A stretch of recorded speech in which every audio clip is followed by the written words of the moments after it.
بسم الله الرحمن الرحيم وبه نستعين سبحانك لا علم لنا إلا ما علمتنا إنك أنت العليم الحكيم. الحمد لله رب العالمين والصلاة والسلام على سيد المرسلين وعلى آله وصحبه أجمعين ومن تبعهم بإحسان إلى يوم الدين. أعوذ بالله من الشيطان الرجيم. بسم الله الرحمن الرحيم. يا أيها الناس اتقوا ربكم الذي خلقكم من نفس واحدة وخلق منها زوجها وبث منهما رجالا كثيرا ونساء واتقوا الله الذي تساءلون به والأرحام إن الله كان عليكم رقيبا. محترم حاضرین، آج ہم سورہ نساء، سورہ بقرہ اور سورہ آل عمران کے بعد طوال مفصل کی تیسری سورۃ النساء پر تدبرانہ نظر ڈالیں گے. یہ مدینہ یا مدنی سورت ہے. اللہ کے نبی صلی اللہ علیہ وسلم کے مدینہ کے دور میں نازل ہوئی. اس کی آیتوں کی تعداد 176 ہے. اس سورت کا نام النساء اور النساء الکبریٰ، نساء بھی کہتے ہیں، نساء کبریٰ. پہلا نام سورۃ النساء اس وجہ سے رکھا گیا کہ اللہ تبارک و تعالیٰ نے اس میں عورتوں کے کچھ حقوق اور ان سے متعلق متعدد امور کا ذکر فرمایا ہے، اور خاص طور سے اس اعتبار سے کہ عورتیں سماج میں کمزور طبقے کے طور پر جانی جاتی ہیں اور ان پر عام طور سے زیادتیاں ہوتی ہیں.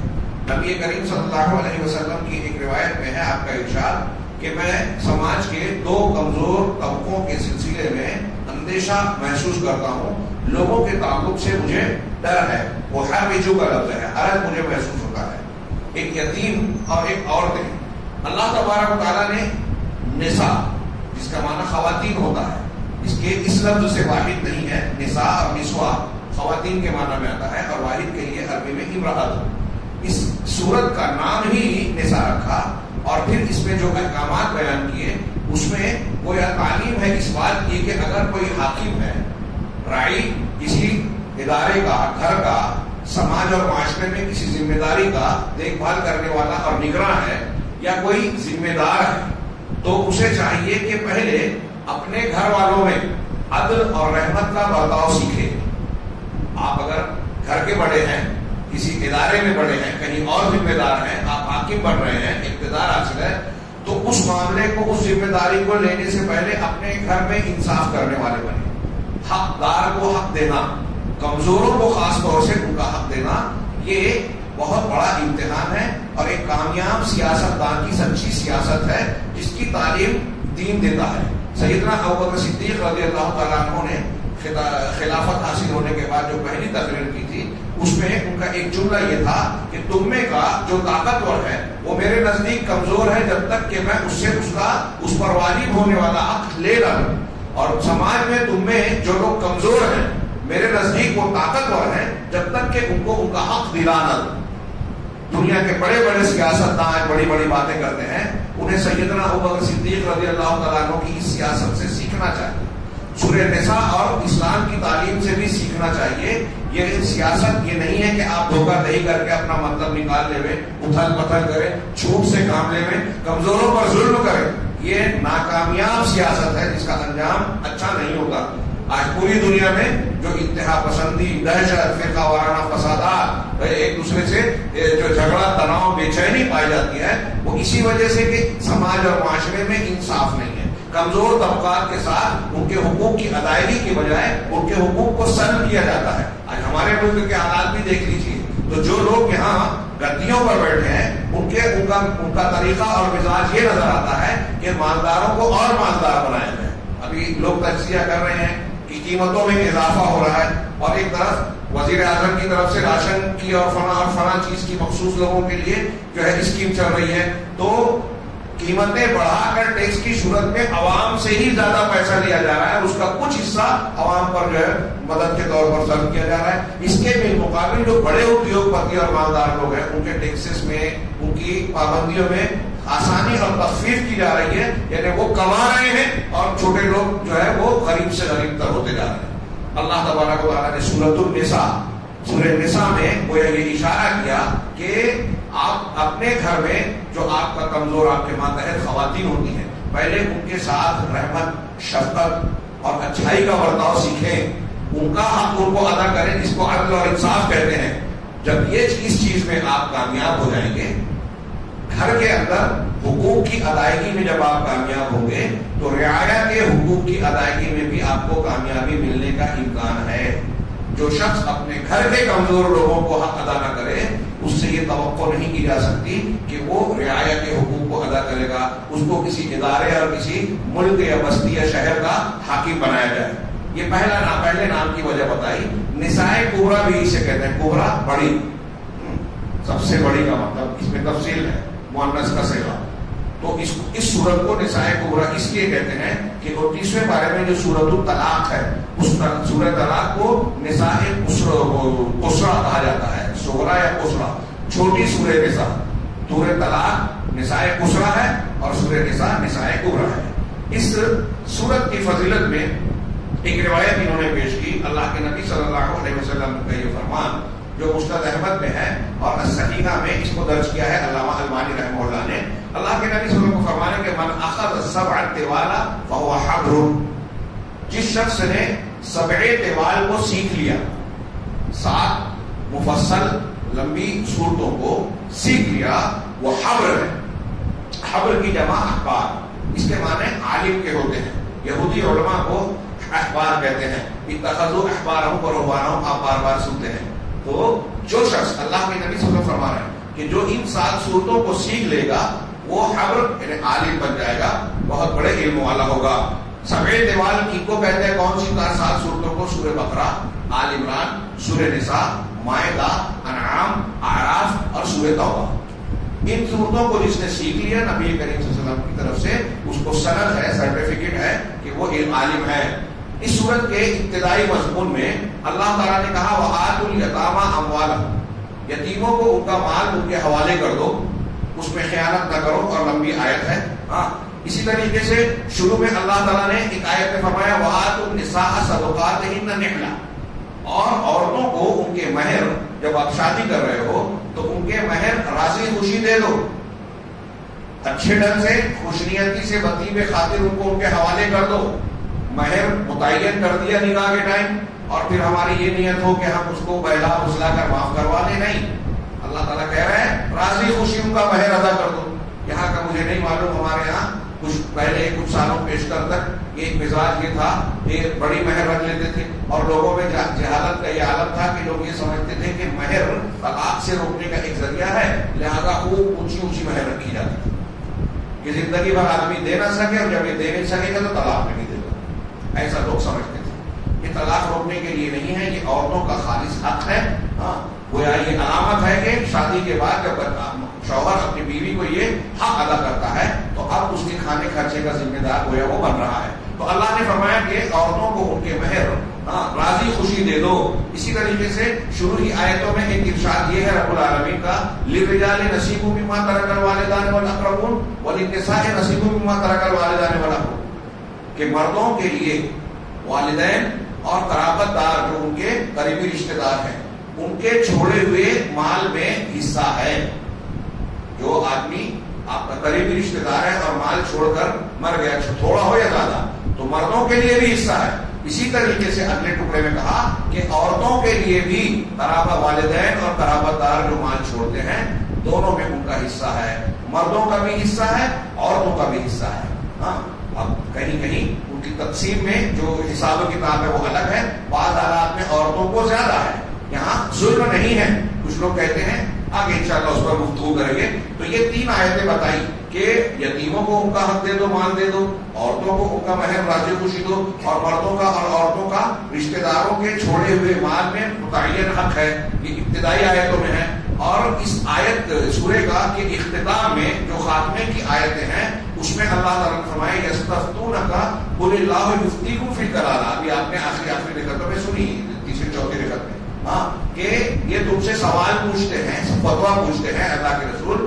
آپ کہیے کہ اللہ تمہیں فتویٰ دیتا ہے، اللہ فتویٰ دے رہا ہے. کس کے بارے میں؟ کلالہ کے بارے میں. کلالہ ایسے میت کو کہتے ہیں کہ ایک آدمی کا انتقال ہوتا ہے تو نہ اس کا بیٹا ہے نہ اس کا باپ ہے، بھائی وغیرہ ہیں، تو اسے کلالہ کہتے ہیں. اللہ تبارک و تعالیٰ نے یہاں ایسے آدمی کا وراثت کا حق بتایا ہے. اب یہ ابتدا اور انتہا میں حق حقداروں کو حق دلانے کی بات کہی گئی ہے. یہ ساری چیز یہ بتاتی ہے کہ اللہ عز و جل یدل علی عدل اللہ عز و جل کہ اللہ تبارک و تعالیٰ نے انسانوں کے ساتھ انصاف کا معاملہ رکھا ہے. اپنے دین اور شریعت میں ہر حقدار کو اس کا حق دیا ہے, اور یہ اللہ تبارک و تعالیٰ کی رحمت اور اس کی جو ہے مہربانی ہے. یہاں پر آپ تھوڑی دیر کے لیے سوچیے. بعض علماء نے یہاں تک کہا سورہ بقرہ میں آیت دینا نا, یا ایھا الذین آمنوا اذا تداینتم بدین الی اجل مسمى فاکتبوہ, کہ جب تم آپس میں قرض کا لین دین کرو ایک مقررہ مدت تک کے لیے تو اسے لکھ لو. ان آیتوں کا میں حوالہ اس سے جوڑ کے کو دے رہا ہوں کہ اللہ تبارک و تعالیٰ ہمارے مالوں میں, آپ نے وہ حدیث سنی ہوگی کہ اللہ کے نزدیک یہ دنیا, پوری دنیا مچھر اور مکھی کے پر کے برابر بھی نہیں ہے, اس کی اہمیت نہیں ہے. آخرت کے مقابلے میں تو اس کی بھی کوئی قیمت نہیں ہے, یہ فنا ہو جانے والا. اللہ کے نزدیک اس کی کوئی قیمت نہیں ہے. اس کے باوجود اللہ تعالیٰ کتنا اہتمام کر رہا ہے مسلمانوں کے مال کے لیے کہ اگر آپس میں لین دین کر رہے ہو تو لکھ لیا کرو, کسی کے بعد کوئی زیادتی نہ ہو. یہاں ہم دیکھ رہے ہیں کہ حقداروں کا حق بتا رہا ہے رب العالمین, عورتوں کو, یتیموں کو اور ہر حقدار کو اس کا حق ادا کرنے کی تلقین کر رہا ہے. یہ اللہ کی رحمت ہے. جس دنیا کی کوئی قیمت اس کے نزدیک نہیں ہے, اس دنیا میں مومن بندوں کے حقوق کی ادائیگی کا حکم دیا. اور کمزور, یہ ہمارا امتحان ہے کہ کمزوروں کو ان کا حق دیتے ہیں یا نہیں. تو اس لیے پوری کی پوری سورہ اس طریقے سے اس کا مضمون ہم دیکھتے ہیں. یہ انہوں نے کہا کہ اس کا اساسی محور اور مرکزی عنوان واضح ہوتا ہے اس سے. ابتدا تا انتہا عدل کی بات, حقداروں کو حق ادا کرنے کی بات کہی گئی ہے. تو اس میں اس کا اس صورت کی بنیادی مضمون ہے العدل والرحمہ, انصاف اور مہربانی. لوگوں کو حق دینا یہ انصاف ہے, اور نرمی سے اچھا برتاؤ کرنا, حق سے بڑھ کر دینا, یہ احسان ہے, رحمت ہے. تو لوگوں کے ساتھ نرمی کا برتاؤ کیا جائے اور ان کا حق دیا جائے. اس سورہ مبارکہ کے موضوعات, نمبر 1, اس میں یہ بتایا گیا ہے کہ خاندان کنبہ یہ سماج کا بنیادی بیج ہے. ہمارا یہ سماج ہے جو بستی بسی ہوئی ہے, یہ سماج اور معاشرہ کیسے بنتا ہے؟ خاندانوں سے بنتا ہے. ایک مرد اور عورت کی شادی ہوتی ہے, میاں بیوی کے ملنے کے بعد ایک گھر بنتا ہے.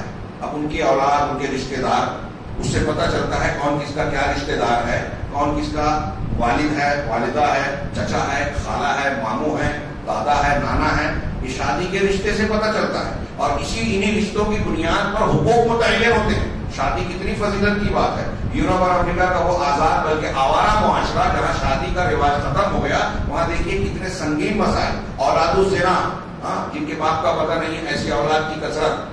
پھر کئی مردوں سے تعلق کی وجہ سے خواتین کو مختلف قسم کے جسمانی بیماریاں, نفسیاتی بیماریاں, ذہنی بیماریاں اور نہ جانے کیا کیا پریشانیاں وہاں پیدا ہو رہی ہیں, جس کو دیکھ کر وہاں کی حکومتیں ہم کہہ رہے ہیں کہ شادی کرو.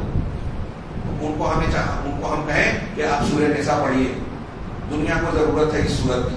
آپ اگر گھر بسانا چاہتے ہیں, پاکیزہ زندگی گزارنا چاہتے ہیں, سوزان آتشک ایڈز سے اپنے سماج کو بچانا چاہتے ہیں, تو اسلام کی پاکیزگی کی تعلیم اختیار کیجیے, جہاں فحاشی بے حیائی کو راہ نہیں ہے. اور اگر انہیں اختیار کیا جائے تو ایسی گندی بیماریاں جو زنا بدکاری کی وجہ سے بہت تیزی سے پھیل رہی ہیں, یہ رک جائیں گی.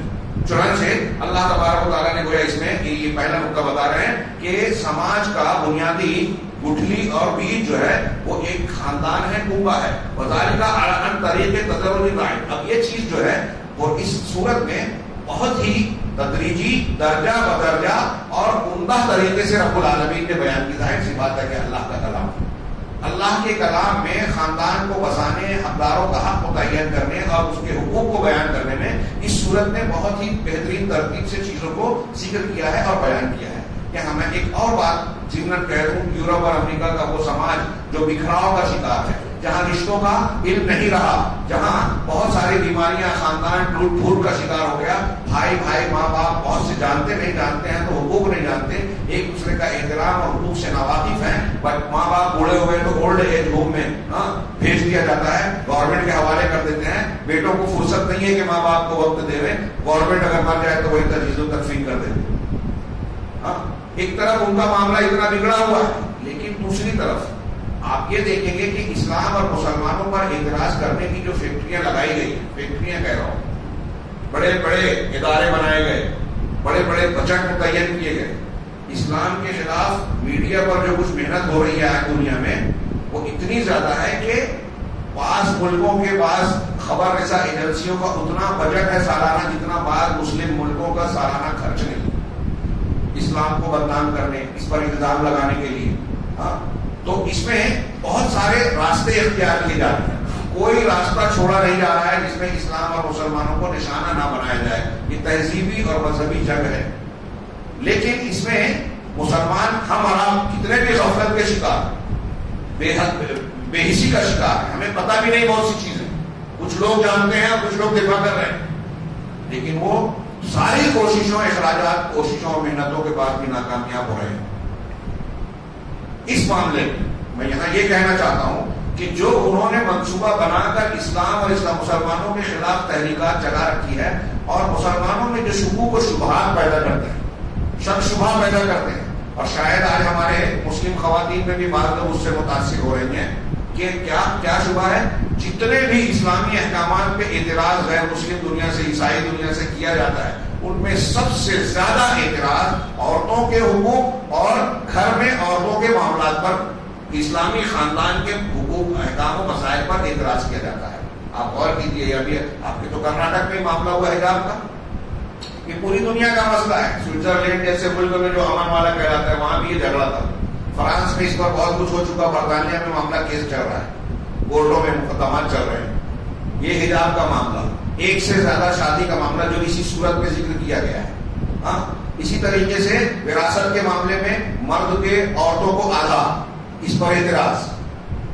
ایسے عورتوں سے متعلق احکامات کو بطور خاص نشانہ بنایا جاتا ہے، اور اس میں ہمارے لوگ جو جہالت کا شکار ہیں، ان حکمتوں کو، قرآن حدیث کو جانتے نہیں ہیں، وہ اس کا جو ہے شکار ہو جاتے ہیں.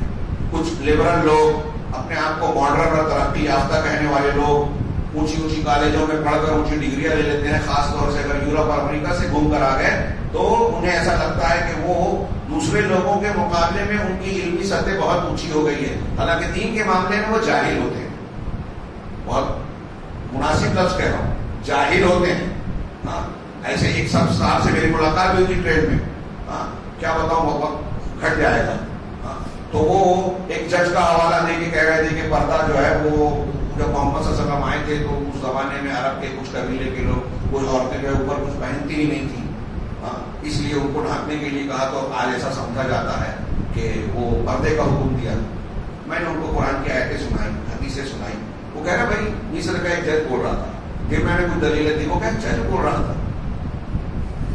اس کے لیے یہ بڑی بات تھی کہ ایک جج بول رہا تھا. میں نے کہا جج بول رہا تھا کہ وکیل بول رہا تھا یا سپریم کورٹ کا چیف جسٹس بول رہا تھا. اللہ بول رہا ہے، رسول بول رہا ہے، اس کے سامنے یہ جج کیا حیثیت رکھتے؟ جاہل ہے وہ جج. پہلی بات تو اس نے جو یہ بات کہی کہ عرب کے کچھ قبیلے کے لوگ اوپر کچھ پہنتے نہیں تھے، بالکل غلط ہے، ایسا کہیں نہیں ہے.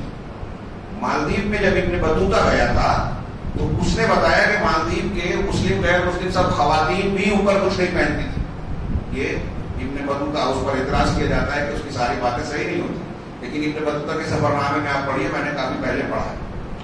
تو وہاں ایسا تھا، عربوں میں نہیں تھا. یہ عربوں میں تو جاہلی اور کافر عورتوں میں بھی اتنی حیا، غیرت، شرف تھی کہ آپ وہ واقعہ پڑھیے بخاری کا، حاتم بن ابی بلتہ رضی اللہ تعالیٰ عنہ والا، کہ انہوں نے جو کفار مکہ کو خط لکھ کر بھیجا تھا. بات تھوڑی طویل ہو جا رہی ہے، یہ جو ایک دن میں کرنا چاہتا تھا شاید 2 دن لگ جائیں، لیکن میں سمجھتا ہوں فائدے سے خالی نہیں ہوگا.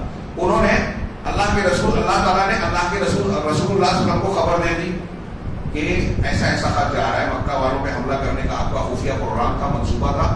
اس راز کی خبر وہ خط کے ذریعے سے دینا چاہ رہے تھے. روایت آپ سن چکے ہوں گے، واقعہ بتانا مقصود نہیں ہے. وہاں جو عورت لے گئی تھی وہ کافرہ تھی. اللہ کے رسول نے حضرت علی، حضرت مقداد، حضرت زبیر رضی اللہ عنہ نے بھیجا کہ جاؤ ایک فلاں کنویں، کون خوف کا نام وہ کنواں تھا، وہاں پر ایک عورت ملے گی، اس کے پاس ایک خط ہوگا، وہ لے آؤ. جب یہ لوگ گئے، اس کو گرفتار کیا، اس عورت سے کہا کہ خط دو، تو اس نے کہا میرے پاس کوئی خط نہیں ہے. حضرت علی رضی اللہ تعالیٰ عنہ نے کہا کہ وہ خط تم دیتی ہو یا ہم تمہیں ننگا کر دیں، تمہارا کپڑا اتار دیں گے. اللہ کے رسول صلی اللہ علیہ وسلم نے کہا ہے کہ آپ کے پاس خط ہے تو ہے، جھوٹ نہیں ہو سکتا، غلط نہیں ہو سکتا. حضرت علی نے اس کو کپڑے اتارنے کی دھمکی دی. کافرہ مشرکہ عورت کو، جاہلی دور کی، وہ ڈر گئی, اس نے اپنے بال کے جوڑے سے وہ خط نکال کے دے دیا. کافرہ عورت کے اندر بھی اتنی غیرت ہوتی تھی. ہندا کے واقعے میں بڑی خیر بات طویل ہوتی چلی جائے گی. تو وہاں عربوں میں ایسا نہیں تھا. مختصر یہ کہ ایک جج نے یا فلاں نے کہا یہ یورپ اور امریکہ سے متاثر ہو کے ہمارے لوگ الٹی سیدھی باتیں کرنے لگتے ہیں, اور ان کے خود علم میں کرتے تھے, قرآن حدیث کو جانتے نہیں ہیں, اور ہمارا عام آدمی اس سے متاثر ہو جاتا ہے. میں ایک جملہ ان میں سے جتنی چیزوں کو اعتراض کے طور پہ نقل کیا, اپنے اپنے مقام پر ہم گفتگو کریں گے, لیکن ایک جملہ خاص طور سے اپنی ماؤں بہنوں کے لیے کہہ رہا ہوں. آپ پہلے سے جانتی ہیں, لیکن یہ یقین کیجیے, لکھ لیجیے, اور یہ بالکل غلط نہیں ہے. اللہ کے گھر میں پوری ذمہ داری سے دلائل اور وسیلت کی بنیاد پر عرض کر رہا ہوں کہ اسلام نے عورتوں کو جتنی عزت اور جتنے حقوق دیے ہیں, دنیا کے کسی مذہب نے نہ یہ اتنی عزت اور حقوق دیے ہیں, نہ دے سکتے, نہ دیے ہیں نہ دے سکتے ہیں. عورتوں کے ساتھ یہ جو شو کیا جاتا ہے کہ مسلمانوں میں اسلام میں ظلم ہو رہا ہے, آپ دیکھیں گے کہ سب سے زیادہ عزت اور وقار کے ساتھ مسلم عورتیں رہتی ہیں. اور دنیا میں کوئی بھی عورت دکھائی دیتا ہے ہم کو ٹی وی کے پردے پہ, فلموں کے پردے پہ کہ بہت چمک دمک نظر آ رہی ہے, گلیمر نظر آ رہا ہے, خوبصورت کپڑے نظر آ رہے ہیں. ایک عورت یہاں تفریح کر رہی ہے, وہاں باغ میں ہے, وہاں گیت گا رہی ہے, بتائیے یہ دکھائی دیتا ہے. لیکن آپ ان کی حقیقی پریکٹیکل اور عملی زندگی میں جا کر جھانکیں گے تو ہر جگہ آپ کو انتہائی المناک اور درد انگیز قسم کی کہانیاں ملے گی, المناک واقعات ملے گی. زندگی میں ان کے مایوسیاں ہیں, غم ہیں, پریشانیاں ہیں, مظالم ہیں. ان کے یہاں آج بھی جتنے قتل ہوتے ہیں, آپ ہندوستان میں دیکھتے ہیں نا کہ جہیز کے نام پہ یا کسی اور نام پہ کہاں معاملات ہوتے ہیں. کچن میں چولہا جو ہے وہ صرف بہو کو پہچانتا ہے. ہمارے یہاں آگ بڑھک گئی, بہو جل گئی, بیٹی نہیں جلتی. کیوں مرتی ہے؟ مسلمانوں میں طلاق تو ہو جاتا ہے, قتل نہیں ہوتا, اور وہ طلاق کو روکنا چاہتے ہیں. اگر طلاق رک گیا, ختم ہو گیا, اللہ تعالیٰ نے طلاق کو بھی مشروع کیا ہے, بہت بڑی نعمت ہے. آپ کی بیٹی کی شادی کی آپ نے, اس کی نہیں جمی تو وہ زندہ گھر آ سکتی ہے, لیکن آپ نے طلاق کا راستہ بند کر دیا تو کچن میں مر جائے گی, بستر پر سوئی رہ جائے گی, اس کے کھانے میں زہر خود بھی مل جائے گا. تو یہ فرق ہے. طلاق بعض حالات میں بری چیز ہے, لیکن بعض حالات میں یہ نعمت ثابت ہوتا ہے. کسی اور موقع پر گفتگو کریں گے اس میں.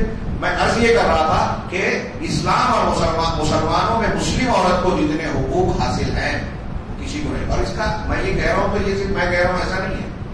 کچھ سالوں پہلے وہ جو دلی میں IAS اور کیا اس کا امتحان ہوتا ہے نا, کامن جنرل نالج کے سوالات کیے جاتے ہیں, اس میں کہ ایک ہندو بچہ, ہندو طالب اس میں پاس ہو گیا. تو اس کو ہمدرد یونیورسٹی کے لوگ ایسے طلبہ کو بلاتے تھے کہ آپ لوگوں سے کیا سوال پوچھے گئے, بعد میں تیاری کرواتے ہیں اپنے بچوں کی. تو اس سے پوچھا کہ آپ سے کیا سوالات کیے گئے, تو وہ کئی سالوں بیشتر کی بات ہے. ایک ہندو طالب نے یہ بتایا تھا کہ مجھ سے یہ سوال کیا گیا تھا کہ ہندو عورتوں کو زیادہ حقوق حاصل ہیں یا مسلم عورتوں کو.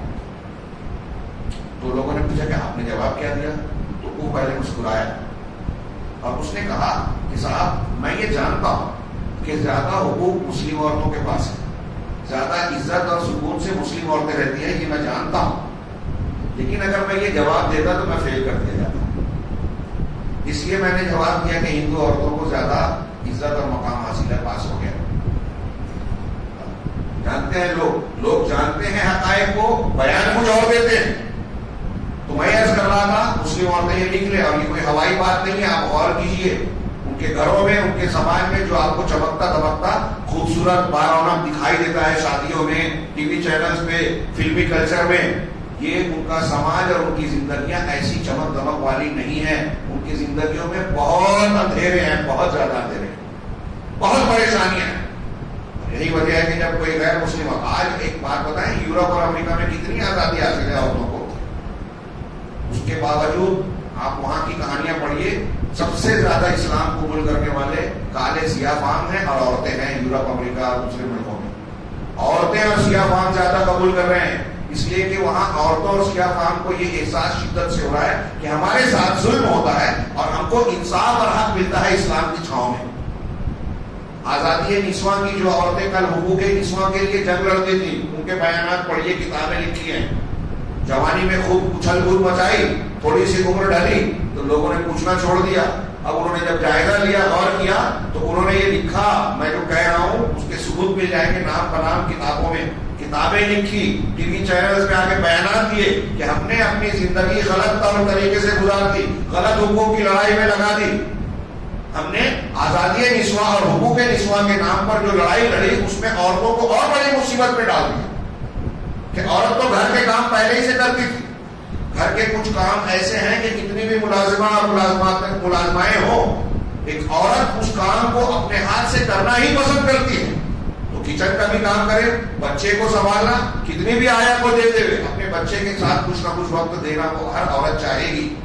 تو اب یہ کام تو ہم کرتے ہی ہیں، اب آفس میں جا رہے ہیں وہاں بری نگاہیں پڑ رہی ہیں، جن لوگوں نے اپنے آپ کو سوٹ بوٹ کر کے آفیسز میں پورا ڈھانپ لیا ان کو آدھا کھول دیا، عورتوں کو ریمپ پہ چلایا جا رہا ہے، فیشن شو میں ان کو اشتہار کی چیز بنا دیا، بلیٹ کا اشتہار ہے، عورتوں کو پیش کر رہے ہیں، تو یہ بے عزتی ہے یا عزت ہے عورت کی؟ سامان بیچنے والی ہے اور خود اس کو سامان بنا دیا، تو یہ عورتوں کا استحصال کیا ہے، ان کو برباد کیا ہے، ان کی عزتوں سے کھلواڑ کیا ہے۔ اسلام ان کو عزت و وقار کی چادر پہناتا ہے، ماں کی حیثیت سے باپ سے بڑا مقام دیتا ہے، بیوی ہو، بیٹی ہو، بہن ہو، ہر اعتبار سے عزت کا مقام دیتا ہے، اس پر کفالت مقرر کرتا ہے، اور بیوی کو، عورت کو کسی بھی مقام پر اسلام نے کھانے خرچے کا ذمہ دار نہیں بنایا۔ یہ جو کہتے ہیں کہ آدھا حق دیا ہے سورہ نساء میں، یوصیکم اللہ فی اولادکم للذکر مثل حظ الانثیین، مرد کو ایک مرد کو 2 عورتوں کے برابر، تو یہ کم کر دیا۔ آپ یہ نہیں سوچیے، اعتراض نہیں کرتے کہ چاہے عورت ماں ہو، بیٹی ہو، بیوی ہو، بہن ہو، کسی بھی مقام پر خرچے کی ذمہ دار نہیں ہے۔ اگر اس کا شوہر ہے تو بیوی لکھپتی کروڑ پتی کیوں نہ ہو، شوہر مزدوری کیوں نہ کرتا ہو، اس کے کھانے کا ذمہ دار شوہر ہے۔ باپ ہے، اگر بچی ہے تو باپ اس کا ذمہ دار ہے، وہ نہیں ہے تو بڑا بھائی ہے ذمہ دار، کوئی نہیں ہے تو سماج ہے ذمہ دار۔ خرچ کرنے کا ذمہ کہیں بھی عورت کو نہیں دیا اسلام، اتنی بڑی سہولت ہے۔ جب خرچ کرنے کی وہ کہیں ذمہ دار نہیں ہے، اب 6-7 جگہ سے اس کو حصہ مل رہا ہے، باپ سے مل رہا ہے، شوہر سے مل رہا ہے، بیٹے سے مل رہا ہے، اگر ان کا انتقال ہوتا ہے۔ خیر بات تھوڑی سی طویل ہو گئی۔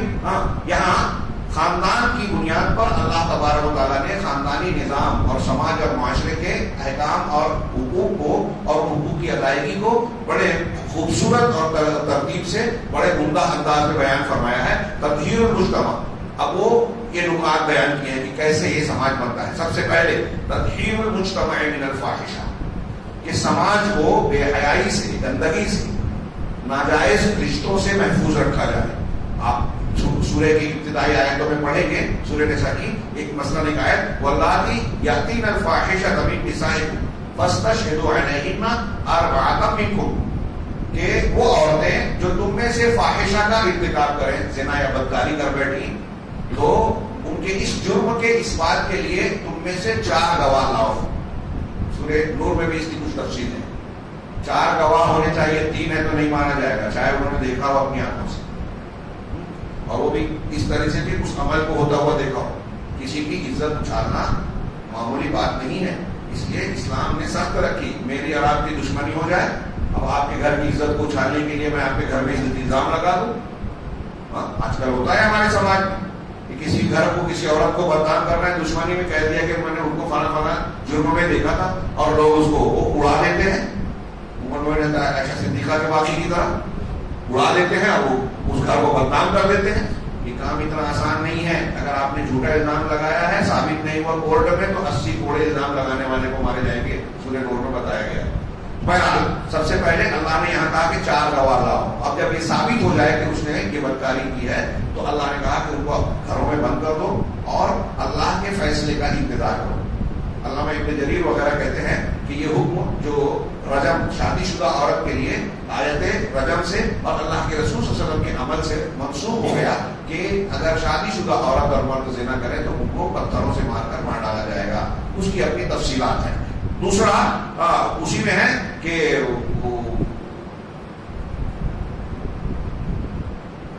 کیا ہے، آگے آ رہا ہے وہ اسی طریقے سے ایک آیت میں فرمایا کہ یا ایھا الذین آمنوا لا یحل لکم ان ترثوا النساء کرہا، اے ایمان والو تمہارے لیے یہ جائز نہیں ہے، حلال نہیں ہے کہ تم زبردستی سے عورتوں کے وارث بن بیٹھو. جاہلیت میں ایک چلا آ رہا تھا, یہ روایت چلی آ رہی تھی کہ اگر شوہر کا انتقال ہو جائے تو اس کا بیٹا, سوتیلا بیٹا, جو عورت کا سوتیلا بیٹا ہو, بھائی بھتیجے ہوں, بھانجے ہوں اور قریبی رشتے دار, وہ اس عورت کی جیسے مرنے والے کا مال دولت ترکے کے طور پر تقسیم کرتے تھے, عورت کو بھی تقسیم کر دیتے تھے کہ اس کا وارث میں. تو اب گھر کے ہی لوگ کوئی بھی شادی کر لیتا تھا, کبھی کبھی بیٹا تک کر لیتا تھا, سوتیلا بیٹا یا کوئی اور رشتے دار کرتا تھا. اور اگر شادی بھی نہیں, رغبت نہیں ہوتی تھی تو اس کو روکے رکھتے تھے, اجازت نہیں دیتے تھے کہ کہیں بھی شادی کرو. تو اب بیوہ ہو جانے کے بعد وہ بیچاری گھٹ گھٹ کر جیتی, جیسے ہمارے یہاں ہندو سماج میں بیوہ کی شادی نہیں ہوتی اور اس کا اثر ہمارے یہاں بعد مسلم سماج میں بھی. اللہ تبارک و تعالیٰ نے اس ظلم سے روکا کہ عورتوں کے ساتھ ایسا ظلم نہ کیا جائے کہ زبردستی تم وارث بن جاؤ اور وارث بن کر جو اس پر حق جتاؤ کہ تم میری ملکیت ہو. نہیں, عورتیں ترکے کی تقسیم والی چیز نہیں ہے. اس میں اس آیت کو آپ آخر تک دیکھیں گے. تو اس طریقے سے ایک گندگی یہ تھی سماج میں, اسلام نے اس کو صاف کیا. پھر آگے ایک آیت ہے حرمت علیکم امہاتکم و بناتکم, اس میں کن عورتوں سے نکاح کرنا حرام ہے, ماؤں سے, بہنوں سے, بیٹیوں سے, پھوپھیوں سے, بھتیجیوں سے, بھانجیوں سے, اور ان عورتوں سے جو کیا نام ہے, ہمارے بیٹے نے جن سے شادی کی, یعنی بہو سے, دو بہنوں کو اکٹھا کرنے سے, ان سب اس آیت میں بیان کیا گیا. اللہ نے بتایا کہ یہ فاحشہ ہے, یہ گندگی ہے. اسی طریقے سے اللہ تبارک و تعالیٰ نے یہ بھی فرمایا کہ ان آیتوں میں کہا کہ یہ چیزیں جائز نہیں ہیں. اور پھر آگے کہا کہ اگر کوئی عورت کھلے طور سے کوئی فحاشی کا ارتکاب کرتی ہے تو پھر اس کے تعلق سے تم ایکشن لے سکتے ہو, کاروائی کر سکتے ہو. لیکن عام حالات میں کہا وعاشروہن بالمعروف, کہ ان کے ساتھ معروف طریقے سے معاشرت اختیار کرو, عورتوں کے حق ادا کرنے, اچھا برتاؤ کر کے ان کے ساتھ زندگی گزارو. اسی طریقے سے قطع اسباب الفاحشہ, فاحشہ اور بے حیائی کے اسباب کو کاٹ دینا, اس میں جن عورتوں کو حرام کیا گیا. اور پھر اسی طریقے سے اللہ تبارک و تعالیٰ نے کہا کہ تمہارے لیے جائز ہے وہ عورتیں جو ان رشتوں کے علاوہ ہیں, جن کو تم اچھے انداز سے رشتہ دو, ان کا حق ادا کرو, اور پھر ان سے اصول کے مطابق شادی رچاؤ, ان کا مہر ادا کر کے. اللہ نے یہ بھی کہا کہ اگر تم میں سے کوئی شخص شادی کی طاقت نہیں رکھتا, ومن لم یستطع منکم طولا, تو پھر اپنی جو مومنہ لونڈیاں ہیں ان کو اپنی زوجیت کے طور پر رکھ سکتا ہے. اور پھر حدیثوں میں بیان کیا گیا کہ اگر شادی کی طاقت نہیں ہے تو روزہ رکھو, یہ کسر شہوت کا بہترین ذریعہ ہے. سماج کو دیکھیے ان گندگیوں سے پاک. یہ میں نے کہا کہ ان آیتوں اور ان کے جو احکامات ہیں, اس کی تفسیر میں اور حدیثوں میں جو بیان کی گئی ہے, اس کی آج ہمارے سماج کو بہت شدید ضرورت ہے.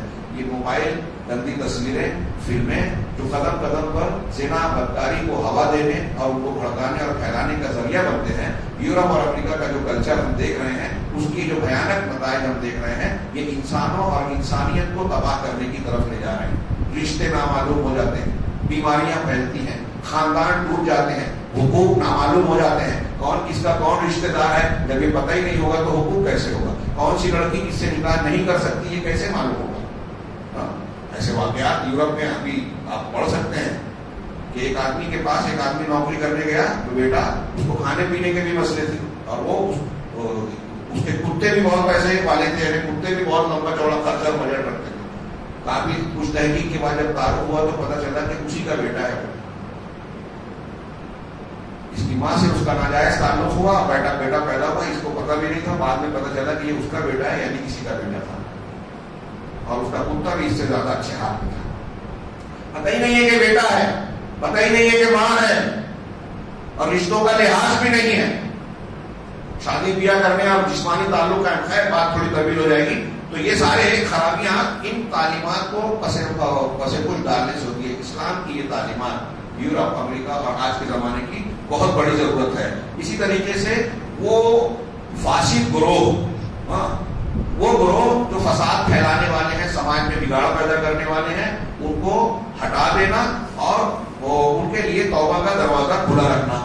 سورہ نساء کی آیت نمبر 16 میں اللہ نے ارشاد فرمایا, 16, 17, 18 میں, واللذان یأتیانہا منکم, وہ دو لوگ جو بے حیائی کا ارتکاب تم میں سے کریں, اب اس کی تفسیر میں کئی باتیں ہیں. اس سے کچھ لوگوں نے کہا کہ مرد اگر جنسی تعلق قائم کرتے ہیں، لواطت جس کو کہا جاتا ہے، ہاں یہ مراد ہے. کچھ لوگوں نے کہا کہ مرد اور عورت. کچھ لوگوں نے کہا کہ اس سے مراد وہ ہے جو غیر شادی شدہ لڑکے اور لڑکی ہیں. اگر یہ دونوں جسمانی تعلق قائم کرتے ہیں تو اللہ نے کہا فعادوہما، ان کو تکلیف دو، سزا دو. فإن تابا، اگر وہ دونوں توبہ کر لیں، وأصلحا، اور اصلاح کر لیں، سدھر جائیں، فأعرضوا عنہما، تو ان دونوں سے اعراض کرو، چھوڑ دو. یہ ابتدائی شریعت میں تھا. اگر کنوارے لڑکے لڑکی کی بات لے میں تو سورہ نور میں آیت آ گئی کہ اگر کنوارا لڑکا اور لڑکی زنا کرتے ہیں تو ان کو 100 کوڑے مارے جائیں گے اور 1 سال کے لیے شہر سے باہر نکال دیا جائے گا. یہ ان کی سزا ہے. اور شادی شدہ کے لیے رجم ہے. فَأَعْرِضُوا عَنْهُمْ إِنَّ اللَّهَ كَانَ تَوَّابًا رَحِيمًا، یقیناً اللہ تعالیٰ خوب توبہ قبول کرنے والا، نہایت مہربان. اور پھر اس کے بعد اللہ نے توبہ کی بات کی کہ إِنَّمَا التَّوْبَةُ عَلَى اللَّهِ لِلَّذِينَ يَعْمَلُونَ السُّوءَ بِجَهَالَةٍ، کہ توبہ اللہ تبارک تعالیٰ ان لوگوں کی قبول کرتا ہے جو برائی کو جہالت کی بنیاد پر کرتے ہیں. ابو العالیہ کہتے ہیں کہ جو بھی گناہ کرتا ہے آدمی وہ جہالت کی بنیاد پر ہی ہوتا ہے. اس کا یہ مطلب نہیں کہ اگر ایک عالم نے یا جانکار آدمی نے گناہ کیا تو اس کی توبہ نہیں ہوگی. وہ گناہ کی حالت جہالت کی حالت ہے. تو جہالت میں کی ثم یتوبون من قریب، اور پھر جلد ہی وہ توبہ کر لیتے ہیں. ولیست التوبہ، تو آگے کی آیت میں فرمایا کہ ان لوگوں کی توبہ اللہ قبول نہیں کرتا کہ وہ گناہ کرتے رہتے ہیں، جب موت کا وقت آتا ہے کہتے ہیں کہ اب میں اللہ کی طرف پلٹتا ہوں. ہاں، یا گناہ کرتے رہتے ہیں اور کفر کرتے ہیں. کافروں کی توبہ قبول نہیں کرتا. ہاں. نمبر 2، یہ پہلا مقام تھا. نمبر 2، آج یہی 2 نکات پر ہم پوری بات کر لیں گے درس کو، باقی انشاءاللہ کل کے درس میں، کہ اسلام میں عورتوں کا مقام اور مرتبہ، اور یہ بات کہ عورتوں کے لیے بھی میراث میں مردوں کی طرح پورا یا برابر کا حق ہے. حقدار وہ بھی ہے، مقدار کم زیادہ ہوتی ہے. اب بھائی کی جیسے آپ کم زیادہ کی بات کر رہے ہیں تو باپ کی، بیٹے کی، ان کی بھی مقدار کم زیادہ ہوتی ہے. یہ ناانصافی کے لیے نہیں ہے، بلکہ یہ اللہ تعالیٰ جانتا ہے کہ کون کتنا حق رکھتا ہے، جس کو کتنا ملنا چاہیے. تو عورتوں کو بھی حق رکھا گیا، بلکہ کبھی کبھی اس کا حق بعض حالات میں دوسروں کے حق پر زیادہ بڑھ جاتا ہے. عورتوں کے حقوق کو بیان کرنے والی سورہ نساء کی کئی آیتیں ہیں، جیسے لِلرِّجَالِ نَصِیبٌ مِّمَّا تَرَکَ الْوَالِدَانِ وَالْأَقْرَبُونَ وَلِلنِّسَاءِ نَصِیبٌ مِّمَّا تَرَکَ الْوَالِدَانِ وَالْأَقْرَبُونَ. مردوں کو جس طرح رشتہ داروں اور والدین کے ترکے میں حق ہے، اسی طرح اگلے ٹکڑے میں کہا کہ عورتوں کا بھی حق ہے. اسی طرح اللہ نے فرمایا یوصیکم اللہ فی اولادکم، اللہ تعالیٰ نے تمہاری اولاد کے سلسلے میں تمہیں تاکید کی ہے. للذکر مثل حظ الانثیین، ہر مرد کو 2 عورتوں کی طرح حق ملے گا. اور پھر بیویوں کا حق، والدین میں والدہ کا حق، اور دوسری عورتوں کے حقوق بھی بیان کیے گئے. چنانچہ اسلام میں عورت کے علو مقام، اونچے مرتبے کو بتایا گیا، اس کی عزت اور اس کے ساتھ رحمت اور شفقت کے برتاؤ کا ذکر کیا گیا. جیسا کہ ہم نے ایک آیت پڑھی کہ تمہارے لیے حلال نہیں ہے کہ تم زبردستی عورتوں کے وارث بن بیٹھو. اسی طریقے سے 2 بیویاں ہیں، 1 سے زائد بیویاں ہیں، تو اللہ تبارک و تعالیٰ نے یہ بھی کہا وَلَن تَسْتَطِيعُوا أَن تَعْدِلُوا بَيْنَ النِّسَاءِ، تم اس کی طاقت نہیں رکھتے کہ عورتوں کے درمیان پورا انصاف کرو. انصاف اس معنی میں کہ ہر ایک سے جیسی محبت ہو دوسرے سے بھی، اگر 1 سے زیادہ بیوی. اب یہاں اسی کو بنیاد بنا کر ہمارا کہتے ہیں کہ دوسری مت کرو. جو ہمارے بس کی بات نہیں ہے وہ اللہ اس پہ ہم نے نہیں پکڑے گا، جو ہمارے بس میں ہے اس پہ پکڑے گا. اب جیسے عورتوں میں انصاف ضروری ہے تو بیٹوں میں بیٹیوں میں بھی انصاف ضروری ہے نا. تو کوئی مرد کوئی عورت یہ بولتی ہے کہ ایک بچہ پیدا ہو گیا تو اب دوسرا پیدا نہ ہونے دیا جائے، تاکہ ایسا نہ ہو کہ ہم انصاف نہیں کر پائیں گے تو اللہ پکڑے گا. 2 بیوی کرنے میں لوگ منع کرتے ہیں. اسی صورت میں اللہ تعالیٰ نے حلال کیا نا کہ یہ بھی برائیوں کو روکنے کا ایک ذریعہ ہے کہ اگر تم شادی کرنا چاہتے ہو یا تمام نظام میں تمہاری تو تم کو جو جائز اور پسند آئے 2 3 4 سے شادی کر سکتے ہو. اگر انصاف نہ کرنے کا ڈر ہے کہ نہیں کر پاؤ گے تو پھر ایک ہی پر اتفاق ہے. ہم بھی جب آیت پڑھتے ہیں خاص طور سے مائیں بہنیں تو ہمیں لگتا ہے کہ یہ غلط ہے. غیر مسلم بھی اعتراض کرتا ہے تو فوراً ہمارے لوگ قبول کر لیتے ہیں. جس غیر مسلم سماج اور معاشرے کی جانب سے یہ اعتراض اسلامی تعلیم پر اٹھتا ہے اس سماج میں آپ دیکھیں تو آپ کو نظر آئے گا کہ بیوی ایک ہوتی ہے اور آشنائیں کئی ہوتی ہیں. آج کل تو ڈیٹنگ کا سلسلہ جو چل رہا ہے کہ لڑکا اور لڑکی بغیر نکاح کے جب تک چاہیں ایک گھر میں رہ سکتے ہیں، ڈیٹنگ کر سکتے ہیں. کچھ مہینے کچھ سال رہے، نہیں سمجھ میں آیا، پھر چھوڑ دیا دوسرے لڑکی نے دوسرے سے، اس نے دوسرے سے تعلق قائم کر دیا. یورپ کا یہ کلچر ہمارے یہاں ہے، ڈسپوزیبل کلچر. استعمال کیا اور چھوڑ دیا، پھینک دیا، کیا اس کے پر راضی ہیں آپ؟ جو دوسری شادی پہ انصاف نا انصاف اور دنیا کے سوالات اٹھا کے جو اعتراض کرتے ہیں وہ کئی لڑکیوں سے ناجائز تعلق رکھتے ہیں، یہ درست ہے؟ ہمارے ہندوستان میں ہندو دھرم بھی اس کی مخالفت کرتا ہے، ہندو سماج میں دوسری بیوی کو بہت برا سمجھا جاتا ہے، لیکن ہندوستانی کے ہندوؤں کے قانون میں یہ ہے موجود کہ دوسری شادی اگر ضرورت ہو، اولاد نہیں ہو رہی ہے یا کچھ ہے تو کرے گا، لیکن وہ دوسری بیوی نہیں ہوگی، آشنا ہوگی، جس کو ہندی میں رکھیل کہتے ہیں۔ اگر ان کے بچے پیدا ہو گئے تو جیسے پہلی بیوی کے بچوں کو وراثت میں حصہ مل رہا ہے، دوسری بیوی کو نہیں ملے گا، اس کے بچوں کو نہیں ملے گا۔ یہ غیر اسلامی دنیا کا قانون دیکھیے۔ اب ایک اور سوال مائیں بہنوں سے سوال ہے کہ آپ کی سگی بہن ہے، فرض کرو بیوہ ہو گئی، طلاق ہو گیا، جوان ہے، فرض کیجیے 31 سال کی 32 سال کی لڑکی ہے، اس کا شوہر انتقال کر گیا، حادثہ ہو گیا، بیوہ ہو گئی یا طلاق ہو گیا، تو ہماری مائیں بہنیں بتائیں کہ کیا وہ اپنی اس بیٹی کو، اس بہن کو شادی شدہ دیکھنا پسند کریں گے یا بیوہی کی حالت میں گھٹ گھٹ کر جینا پسند جیتے ہوئے دیکھیں گے؟ اب وہ کہیں گے کہ ہاں میں چاہوں گی کہ شادی ہو جائے، تو ایسی عورت سے شادی کون کرے گا؟ اگر کوئی ایسا شوہر مل رہا ہے جس کی پہلے سے بیوی ہے تو کیا اس کے لیے بے شوہر رہنے سے بہتر یہ نہیں ہے کہ وہ ایک اور شوہر ایک بیوی والے کے ساتھ جائے؟ ابھی ہماری ایک بہن کا، ایک مسلم عورت کا لمبا چوڑا مضمون آیا تھا، میں نے کئی لوگوں سے سنا، خوب نہیں ملا مجھے، تو اس نے لکھا تھا کہ دوسری شادی کرنا مردوں سے زیادہ عورتوں کی ضرورت ہے۔ ایک عورت کی زندگی میں اگر اس کے شوہر کا انتقال ہو گئے تو اس کی زندگی سونی ہو جاتی ہے، اس کو زیادہ ضرورت ہے شوہر کی، لیکن اب بیوہ سے کوئی کنوارا تو شادی نہیں کرے گا، سنگل آدمی تو نہیں کرنا چاہے گا، لیکن راستہ ہے۔ تو 2 شادی 3 شادی سماج کے بہت سے مسائل کا حل ہے، اس سے برائیاں رکتی ہے، اس سے بے باپ کے بیٹوں کو سہارا ملتا ہے، بیوہ عورتوں کو سہارا ملتا ہے، ان کی عزتیں محفوظ ہوتی ہے۔ یہ جو قہوہ کھانے اور جس کو فروشی کے اڈے ہیں نا، یہ بند ہو جائیں گے اگر اسلام کی اس تعلیم پر عمل کیا جائے، اور بہت سے فائدے، موٹی کتاب لکھ سکتے ہیں اس کے فوائد پر۔ اللہ نے جس بات کی اجازت دی، رسول صلی اللہ علیہ وسلم نے جس پر عمل کیا، وہ بری چیز نہیں ہو سکتی۔ ہم مائیں بہنیں بھی اچھی طرح سے لکھ لے ہوئے۔ اب اگر آپ کو یہ لگتا ہے کہ کوئی بندہ شادی 2 کرتا ہے تو ایک عورت پر ظلم کرتا ہے تو یہ اس کا غلط عمل ہے۔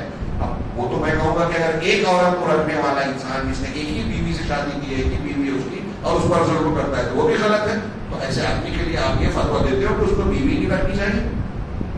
خیر، یہ ایک نقطہ پورا کر دوں کہ ان آیتوں میں اللہ تعالیٰ نے کہا کہ اگر تم عورتوں کے درمیان اگر حفظ اور چاہت بھی رکھو تو پورا انصاف نہیں کر سکتے، لیکن ایسا نہیں ہونا چاہیے کہ فلا تمیلوا کل المیل، ایسا نہیں ہونا چاہیے کہ پوری طریقے سے کسی ایک کی طرف مائل ہو جاؤ، فتذروها، تو اور اس عورت کو دوسری عورت کو چھوڑ دو، معلق عورت کی طرح، وَإِن تُصْلِحُوا وَتَتَّقُوا، اور اگر تم صلح اختیار کرو گے، اللہ کا تقوی اختیار کرو گے تو یہ تمہارے لیے بہتر ہے۔